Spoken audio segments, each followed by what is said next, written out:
अस्सलाम वालेकुम। अल्लाह से दुआ है कि हर मोमिन मुसलमानों को अपने हिफ्ज़ व अमान में रखें। Welcome back another vlog. उम्मीद है कि आप लोग सब खैरियत से हूँ, मैं भी बिल्कुल खैरियत से हूँ। जितने भी हमारे वीडियो पर चैनल पर आते हैं उन सबसे गुजारिश है कि वो लाइक शेयर कमेंट करके जाएं और बेल आइकन बटन ज़रूर प्रेस किया करें ताकि कि हमारी वीडियो की नोटिफिकेशन आप तक मिलती रहे। और तब आप आ जाती हूँ अपने मौजू पर। जो हम लोग सुबह और शाम अज़कार करते हैं और करके जो छोड़ देते हैं और जो छोड़ देते हैं उसकी ममानत है, इसी सिलसिले में आज मैं यहाँ पर बात रखना चाहती हूँ। तो हम इंसान की तीन ही हालत में जो है ये होती है कि वो या तो वो खड़ा होकर या चाहे चल रहा हो या किसी एक जगह खड़ा होकर या बैठकर या फिर या तो लेटे हों तो भी अब ज़िक्र अज़कार करते रहते हैं। यानी अक्लमंद आदमी जिनको रब की तरफ जो हासिल करना, क़ुरबत हासिल करना है और उन अल्लाह की तरफ रुजू होना है, तो उन ये तीनों हालतों में हम लोगों को हर वक्त अल्लाह का ज़िक्र करते रहना चाहिए। सिर्फ़ नापाकी के हालत में कुरान शरीफ नहीं छूना है और ऐसे ज़िक्र जितनी बार भी कर सकते हैं। ज़ुबान क्योंकि पाक है तो इसलिए सुबह शाम का अज़कार या और जिस तरह से भी ज़िक्र करना चाहते हैं तो ज़ुबान से अज़कार करते रहना है, इसको छोड़ना नहीं है।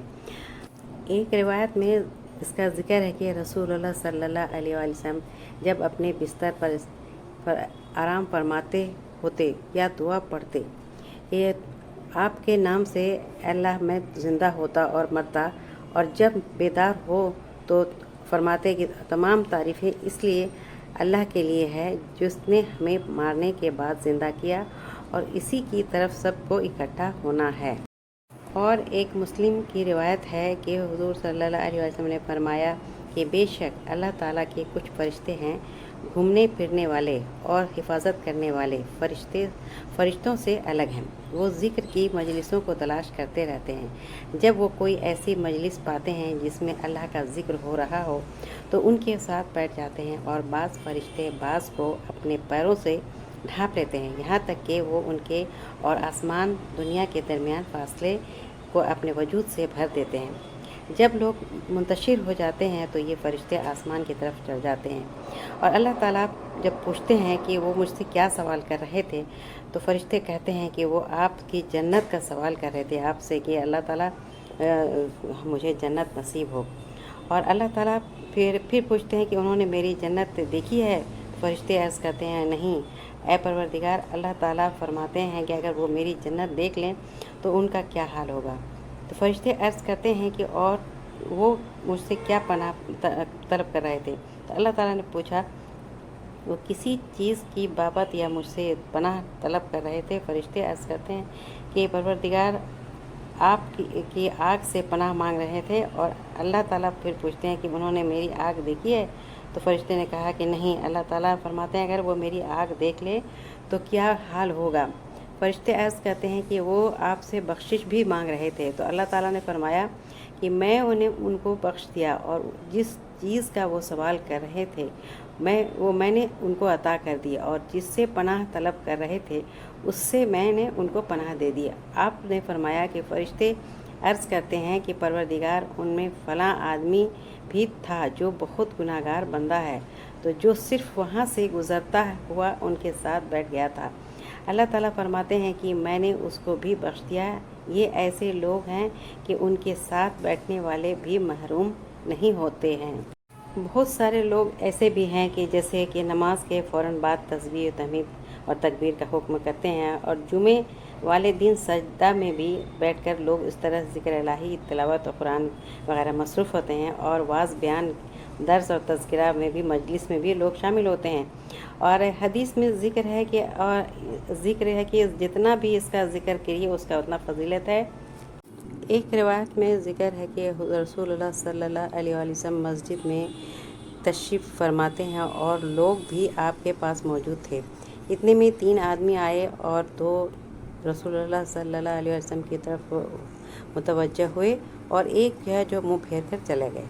तो वो दोनों रसूलुल्लाह सल्लल्लाहु अलैहि वसल्लम के पास खड़े हो गए और उनमें से एक ने हलक़े में कुशादगी की देखी तो उसमें बैठ गए, और दूसरा उनके पीछे बैठ गया और तीसरा पीठ फेर कर चला गया। जब रसूलुल्लाह सल्लल्लाहु अलैहि वसल्लम ने फारिग हुए تو فرمایا کہ کیا میں تمہیں ان تینوں آدمیوں کی بار بتاؤں؟ ان میں سے ایک تو اللہ تعالیٰ کی طرف ٹھکانہ پکڑا تو اللہ اسے اس کو اچھا ٹھکانہ عطا فرما دیا، اور دوسرے نے بیچ میں گھس کر بیٹھنے کو جو ہے شرم محسوس کیا تو اللہ تعالیٰ نے بھی ان میں سے اسے شرم کا معاملہ فرمایا، اور تیسرے آدمی نے جو بے رخی برتی تھی تو اللہ تعالیٰ بھی ان میں سے بے رخی کا اختیار فرما لیا۔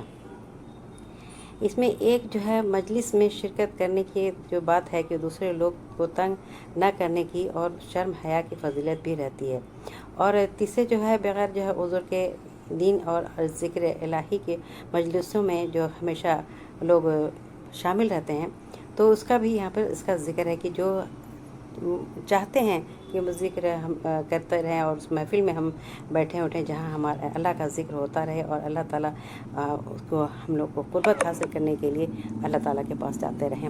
اسی لیے ہے کہ وہ جھوٹ نہیں بولنا ہے، اگر پڑھ رہے ہیں تو ذکر اذکار کر رہے ہیں یا جس طرح سے بھی تو پڑھ رہے ہیں، ہاں پڑھ رہے ہیں، اگر جھوٹ نہیں بولنا ہے اور نہ ہی چھوڑنا ہے، اس کو کر رہے ہیں تو اللہ تعالیٰ کو خوش کرنے کے لیے کر رہے ہیں، عبادت کر رہے ہیں تو اللہ تعالیٰ کو راضی کرنے کے لیے کر رہے ہیں، ان کی قربت حاصل کرنے کے لیے کر رہے ہیں۔ تو اسی طرح سے جو ہے اللہ کا ذکر اور اس بات پر اس کی حمد کرتے رہیں، اور اس نے ہمیں اسلام کی ہدایت سے بھی نوازا ہے اللہ تعالیٰ نے، اس لیے اس کے ذریعے سے بھی ہم پر احسان فرمایا۔ آپ صلی اللہ علیہ وسلم نے فرمایا کہ اللہ کی قسم تمہیں اسی چیز نے یہاں بٹھایا ہے، انہوں نے کہا کہ اللہ کی قسم اسی مقصد نے ہم کو بٹھایا ہے۔